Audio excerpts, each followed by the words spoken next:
మీ business ను develop చేసుకోవాలి అనుకుంటున్నారా? మీ పరపతిని పెంచుకోవాలి అనుకుంటున్నారా? అయితే ఓకే టీవీ ద్వారా L band, aston band ad, scrolling ad, ad with voice overs, logo bug, video ads ద్వారా మీ యాడ్స్ ను పబ్లిష్ చేసుకోండి. సంప్రదించవలసిన ఫోన్ నెంబర్ 8520917933. మేమందరం కూడా మా సీనన్న మహబూబ్ నగర్ నుంచి, మా మహబూబుల్ గారు హైదరాబాద్ నుంచి, నేను కరీంనగర్ నుంచి బట్టిగా రాలే. ఎక్కడ గెలుతుండో అక్కడ తెలుసుకొని వస్తాం. మా బాధ్యతను గెలుతుండు కాబట్టి వాళ్ళు అందరం వచ్చినాం. మీ వల్ల కొంచెం వెనుక ముందు ఆడతాం.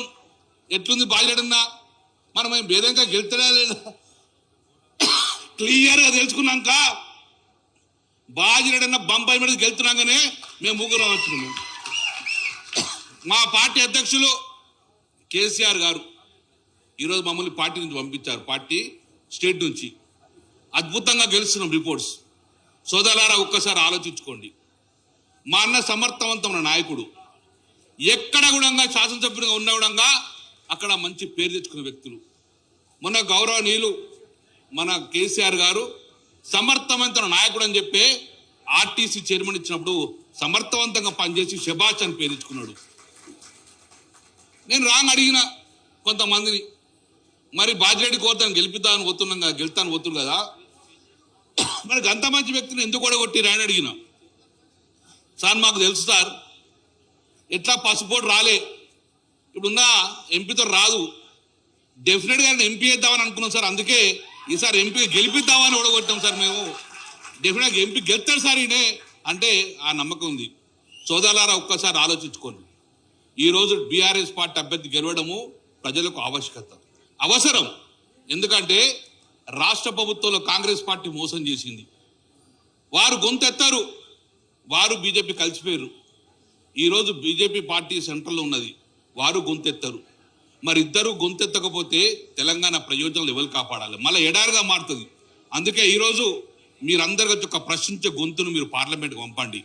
ఇటు రాష్ట్ర ప్రభుత్వాన్ని, కేంద్ర ప్రభుత్వాన్ని మెడలు వంచి ఈరోజు నిజామాబాద్ యొక్క సమస్యలు పరిష్కరించేందుకు మీ ముందుకు ఒక ఆయుధంగా మారుతాడు.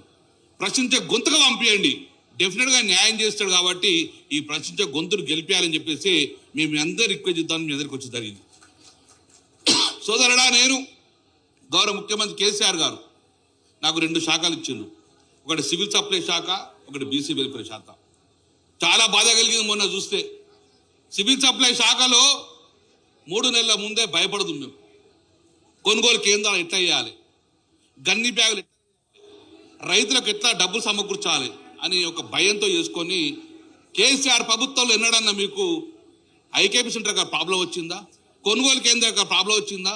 మీరు అమ్ముకున్నాక టక్కుమని మీకు అకౌంట్ డబ్బులు పడ్డ పరిస్థితి కేసీఆర్ ప్రభుత్వంలో. ఈరోజు కొనుగోలు కేంద్రాలల్లో కొనుగోలు చేసే పరిస్థితి లేదు. రాంగ్ ఒక కలంకడ ఆగిన. సోదరులారా, మీరు ఎందుకు ప్రైవేట్కి అమ్ముకుంటారు అని చెప్పిన. సారు ఎంత కొంతకు అమ్ముకుంటాం, ఆయన రాష్ట్ర ప్రభుత్వం అమ్ముకుంటే ఆ బియ్యం వడ్లు పోతే పైసలు అటే పోతే అచ్చేటట్టు లేవు, అందుకే మేము తక్కువ ధరకు అమ్ముకున్న పరిస్థితి ఉందని చెప్తున్నారు. ఈరోజు రైతు పరిస్థితి 1500 రూపాయలు కూడా అమ్ముకునే పరిస్థితి వచ్చింది. సోదరులారా, నేను మంత్రిగా ఉన్నప్పుడు కేసీఆర్ ముఖ్యమంత్రి నాడు ఏ రోజన్నా ఎంఎస్పీ కన్నా తక్కువ 1 రూపాయలు వచ్చిందా మీకు? 2200 ఎంఎస్పీ ఇచ్చిన పరిస్థితి. ఈరోజు రైతులు ఆగమైపోయారు, నీళ్లు లేవు, పంట ఎండిపోయింది. ఉన్న పంట కలిసి అమ్ముకుందామంటే కొనుగోలు కేంద్రాల దళారు వ్యవస్థ వచ్చేసింది. ఈరోజు 1514 వచ్చే పరిస్థితి ఈరోజు రాష్ట్ర ప్రభుత్వం చేస్తుంది. మరి మళ్ళా మద్దతు ధర రావాలి, నీళ్లు రావాలి, పంట పండాలంటే మరి ఇలాంటి నాయకుడిని మీరు గెలిపించే పరిస్థితి రావాలి. కాంగ్రెస్ పార్టీ ఆగమైపోయింది, తెచ్చే పరిస్థితి లేదు. బీజేపీ పార్టీ మీద నమ్మకం లేదు. మరి 2 పార్టీలకు కాలం చెల్లిందంటే బాజిరెడ్డిని పోతే మళ్ళీ కేసీఆర్ గారి ప్రభుత్వం ఎలా పనిచేసిందో మళ్ళీ 5 సంవత్సరాలు ఎంపీగా అలా పనిచేస్తాడని చెప్పి ఈరోజు మీ దగ్గర రావడం జరిగింది. అందుకే సోదరులారా, అంత దూరం నుంచి మేము వచ్చినామంటే మా బాజిరెడ్డి అన్న విజయం తథ్యంగా భావిస్తున్నాం. ఒక మంచి వ్యక్తుడు, మంచి వ్యక్తి. గతంలో పరిపాలన చూసిర్రు, ఈ పరిపాలన చూసేసి మీరు ఒక్కసారి బాజిరెడ్డిని ఆశీర్వదించండి. మాకు అండగా ఉంటాడు, మీకు అండగా ఉంటాడు, కేసీఆర్ గారికి అండగా ఉంటాడు. కాబట్టి మీరు గెలిపించి పంపిస్తే అద్భుతంగా పనిచేస్తారు. కాబట్టి మళ్ళీ గెలిచినాక మనం మీరికి వస్తామని చెప్పుకుంటూ మీ అందరూ సెలవుస్తున్నాడు. జై తెలంగాణ.